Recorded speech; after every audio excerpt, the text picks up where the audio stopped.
జయ గురుదత్త స్వామిజీ. నాకు డౌట్, అప్పుడు 1960 ఆ టైంలో శివుడు భక్తులు ముళ్ళుల మీద పడుకునేవారంట. శివుడి భక్తులు ముళ్ళ మీద పడుకునేవాళ్ళ. ఎప్పుడు? 1960 అంటే ఏదో కృతయుగం త్రేతాయుగం లాగా చెప్తున్నా. ఇప్పుడు కూడా పడుకుంటారు. ఇప్పుడు కూడా నువ్వు కాశీకి వెళ్తే అక్కడ ఆ ముళ్ళ మంచం ఉంటుంది, దాని మీద పడుకుంటారు, దాని మీద నించుంటారు.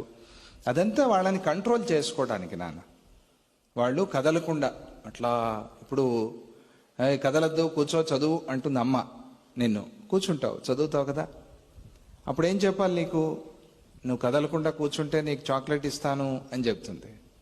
అప్పుడు నువ్వు కదలకుండా కూర్చుని చదువుకుంటావు, అవునా కదా. అలాగే వాళ్ళకు కూడా కదలకుండా కూర్చుని జపం చేస్తారు. వాళ్ళు ఏం చేయరు, పడుకోరు.